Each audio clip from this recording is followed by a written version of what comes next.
সে তার সম্পূর্ণ জীবন শুধু এই লক্ষ্যেই ব্যয় করেছে। সে মনে করেছিল এই সব কিছু তাকে তার লক্ষ্যে পৌঁছে দেবে।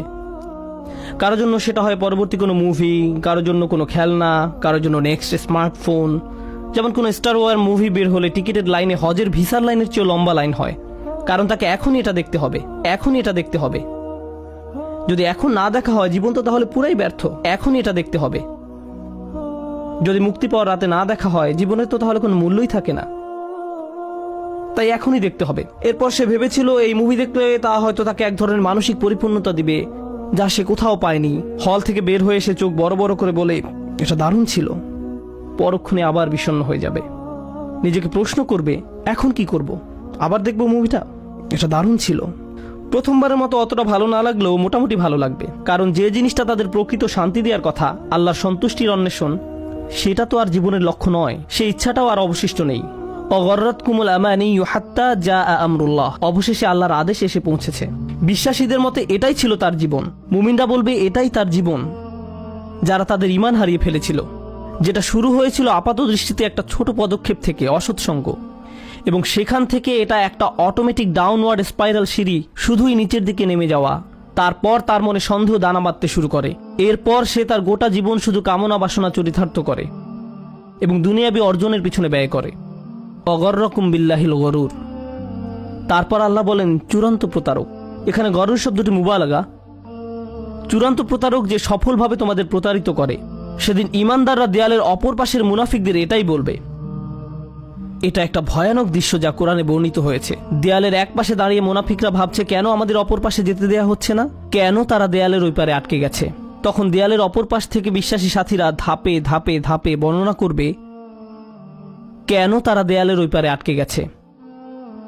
আর কোরআনের এই বর্ণনাটি আপনার আমার জন্য আল্লাহর পক্ষ থেকে একটা উপহার। এটা একটা উপহার যে কিয়ামতের দিবসে সেই ভয়াবহ চিত্রটি এখানে তুলে ধরা হয়েছে। আমার এখন জানাই উত্তম, কারণ সেদিন আমি এই পরিস্থিতিতে পড়তে চাই না। তখন জেনে দিশেহারা, আতঙ্কিত, আশাহত হয়ে পড়তে চাই না। কেন আমি আল্লাহ প্রদত্ত ঈমান হারিয়ে ফেললাম। আপনারা যারা এখানে বসে আছেন, সকল ঈমানদারের অন্তরে আল্লাহ আলো দিয়েছেন। আল্লাহ আমাদের এটা দিয়েছেন। এখন প্রশ্ন হচ্ছে আমরা এই নূরকে অন্তরে ধারণ করতে পারছি কিনা। আমাদের নিজেদের দিকে তাকিয়ে দেখতে হবে আমরা কোথায় আছি। কেউ কেউ হয়তো অসৎসঙ্গের ফিতনার সাথে জড়িয়ে আছি। হতে পারে আপনি মাত্র প্রথম ধাপে আছেন আর ভাবছেন যাক না আরো কিছুদিন। হয়তো এটা এমনও হতে পারে আপনি এখন শেষ ধাপে আছেন। তাই শুধু দুনিয়াবী জিনিসের মাঝে আপনি চূড়ান্ত সাফল্য এবং মানসিক প্রশান্তি খুঁজে বেড়ান। এই আলো ছাড়া আমাদের যা কিছু অর্জন অথবা উপার্জন, শেষ বিচারের দিনে এই সব কিছু হবে মূল্যহীন। শেষ বিচারের দিনে এই সব কিছু হবে মূল্যহীন। তাই এই অনুচ্ছেদে আল্লাহ তাআলা এটাকে প্রথমে আলো হিসাবে বর্ণনা করেছেন। বিচার দিবসে এই আলোরই একমাত্র মূল্য থাকবে। তাই এই অনুচ্ছেদের প্রথমে আল্লাহ তাআলা এটাকে আলো হিসাবে বর্ণনা করেছেন। বিচার দিবসে এই আলোরই একমাত্র মূল্য থাকবে। কুরআনের আরেকটি সূরায় যেমন বলা হয়েছে ইল্লামান আতাল্লাহা বিকলবিন সালিম, যে সুস্থ অন্তর নিয়ে তার রবের কাছে আসবে, যে অন্তর তাদের সম্মুখে আলোর দ্যুতি ছড়াবে।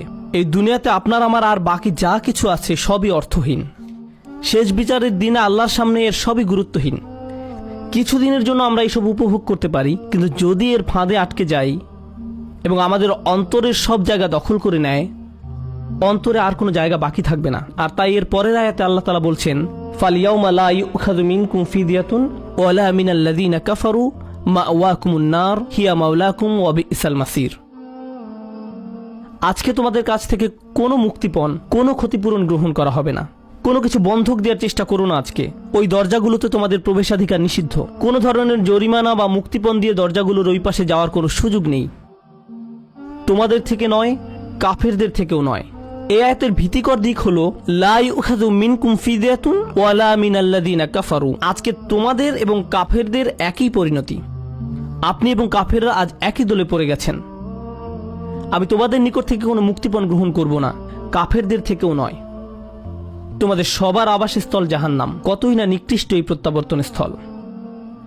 শেষ বিচারের দিবসের এই পূর্ণ চিত্রটি তুলে ধরার পর আল্লাহ সুবহানাহু ওয়া তাআলা এভাবে উপসংহার টানেন। আমিও এই আয়াত দিয়ে আজকের আলোচনা সমাপ্তি টানব এবং নিজেদের বারবার মনে করিয়ে দিব যে সেই নিম্নমুখী পথটি অনুসরণ করা যাবে না, এবং আমাদের অন্তরে যেটুকু ক্ষুদ্র আলো এখনো পর্যন্ত বর্তমান আছে তা কিভাবে দিন দিন আরো শক্তিশালী করব। আল্লাহ নিজেই বলেন আলাম ইয়ানিল্লাযীনা আমানু আন তাখশা কুলুবুহুম লিযিকরিল্লাহ, অর্থাৎ যারা মুমিন তাদের জন্য কি আল্লাহর স্মরণে এবং যে সত্য অবতীর্ণ হয়েছে তার কারণে হৃদয় বিগলিত হওয়ার সময় আসেনি? সত্যিকার অর্থে আল্লাহকে স্মরণ করলে অন্তর নরম হবে। আপনার অন্তর যত বেশি আল্লাহকে স্মরণ করবে, যত বেশি আল্লাহকে স্মরণ করবে, কারণ আল্লাহ নূরুস সামাওয়াতি ওয়াল আরদ, আল্লাহ নবমণ্ডল এবং ভূমণ্ডলের নূর। আল্লাহকে আমরা যত বেশি স্মরণ করব তত বেশি আমাদের অন্তরে নূর ধারণ করতে পারবো। তাই তিনি বলছেন আল্লাহকে স্মরণ করো। এরপর তিনি বলেন কিভাবে তুমি আল্লাহকে স্মরণ করবে। আরবিতে এটাকে আতফে বায়ান বলা হয়। ওমা নাযালা মিনাল হক, যে সত্য অবতীর্ণ হয়েছে তার কারণে হৃদয় বিগলিত হওয়া উচিত। ওহির কারণে, কোরআনের কারণে। কোরআন নিয়ে গভীর চিন্তা করুন, কোরআনের মাধ্যমে আল্লাহকে স্মরণ করুন। যখন কোরআনের আয়াত তেলাওয়াত করবেন তখন কান্নাকাটি করুন। আল্লাহ যে উপহারটি আপনাকে দান করেছেন আপনার জীবনে তার অর্থ কি তা নিয়ে চিন্তা করুন। কোরআনেই শুধু আল্লাহকে জ্যোতি হিসাবে উল্লেখ করা হয়নি, কোরআনকেও জ্যোতি হিসাবে উল্লেখ করা হয়েছে। ফাআমিনু বিল্লাহি ওয়া রাসূলিহি ওয়া নূরিল্লাযী আনজালনা। কোরআনে শুধু আল্লাহকে জ্যোতি হিসাবে উল্লেখ করা হয়নি, কোরআনকেও জ্যোতি হিসাবে উল্লেখ করা হয়েছে। সরাসরি কোরআনকে নূর বা জ্যোতি বলা হয়েছে। অতএব তোমরা আল্লাহ, তার রসুল এবং অবতীর্ণ নূরের প্রতি বিশ্বাস স্থাপন করো।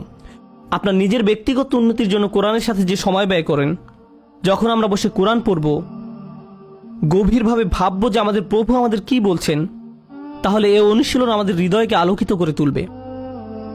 আর আমাদের জীবনে এই আলোর চেয়ে দামি কোনো সম্পদের অস্তিত্ব নেই। আমরা এখন এর মূল্য বুঝতে পারছি না, কিন্তু সেদিন এর মূল্য বোঝা যাবে যেদিন আমাদের চারপাশ গহীন অন্ধকারে নিমজ্জিত থাকবে।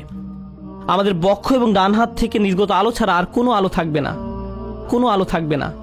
ولا يكونوا كالذين أوتوا الكتاب من قبل فطال عليهم الأمد فقست قلوبهم وكثير منهم فاسقون। তারা তাদের মতো যেন না হয় যাদেরকে পূর্বে কিতাব দেয়া হয়েছিল, তাদের উপর সুদীর্ঘ কাল অতিক্রান্ত হয়েছে, তাদের অন্তঃকরণ কঠিন হয়ে গেছে। তাদের নিকট কিতাব ছিল কিন্তু তারা এর কোনো মূল্য দেয়নি।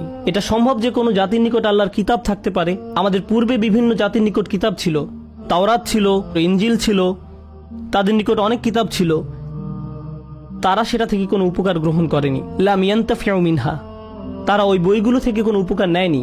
ওই কিতাবগুলো দিয়ে তাদের অন্তর আলোকিত করার কোনো চেষ্টা করেনি। হয়তো তারা ভুল উদ্দেশ্যে ওই বইগুলো ব্যবহার করেছিল, হতে পারে আনুষ্ঠানিকতা পালনের উদ্দেশ্যে করেছিল, হয়তো তারা মাঝে মধ্যে শুধু তিলাওয়াত করে আনন্দ নিত। আল্লাহর কিতাবকে তারা এমন বিষয়ে পরিণত করেছিল। কোরআনও আজ আমাদের নিকটে এমন হয়ে গেছে, শুধু বিয়ে শাদী অনুষ্ঠানে এটা তেলাওয়াত করি। আমাদের অন্তর বিগলিত করার জন্য আজ আমরা কোরআন অধ্যয়ন করি না।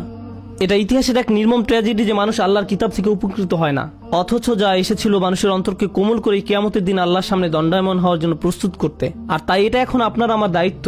এই জন্যই বলা হয়েছে ওয়ালা ইয়াকুনু কাল্লাযীনা উতুল কিতাবা মিন ক্বাবল ফাতালা আলাইহিমুল আমাদ ফাকাসাত কুলুবুহুম। তাদের অন্তঃকরণ কঠিন হয়ে গেছে। যখন তাদের অন্তর কঠিন হয়ে পড়ে তখন সেখানে কোনো আলো ঢুকতে পারে না। কিয়ামতের দিন সে অন্তর আপনার কোনো উপকার করবে না। ওয়া কাসীরুম মিনহুম ফাসিকুন, তাদের অধিকাংশই পাপাচারী, অধিকাংশই পাপাচারী। আল্লাহ আযজা ওয়া জাল্লা এই কয়েকটি আয়াতে একজন বিশ্বাসীর জীবনের অন্যতম গুরুত্বপূর্ণ একটি চিত্র তুলে ধরেছেন। আজকে আমি আপনি যে ঈমান ধারণ করি সেটা ধ্রুব নয়। আমাদের অন্তরে যে ঈমানের জ্যোতি দেওয়া হয়েছে সেটা আজীবন থাকবে এমন কোনো গ্যারান্টি নেই। আজকে আমার ঈমান আছে বলেই আমি নিরাপদ, সেটা ভাবার কোনো অবকাশ নেই, সেটা ভাবার কোনো অবকাশ নেই। কেউ আমাদের মুসলিম মনে করে সালাম দেয় আর আমরাও জবাবে ওয়ালাইকুম আসসালাম বলি, ফলে আমরা মনে করি যে আমরা সবাই মুসলিম, আমাদের সবার অন্তরে আলো আছে। কিন্তু এই আয়াতগুলোর মতে কিছু মানুষ কিয়ামতের দিন জেগে উঠে হতচকিত হয়ে পড়বে, কিছু মানুষ কিয়ামতের দিন জেগে উঠে অবাক হয়ে যাবে। সে বলবে আমি মনে করেছিলাম আমি তোমাদের সাথে, কিন্তু সে তার সাথে নয়।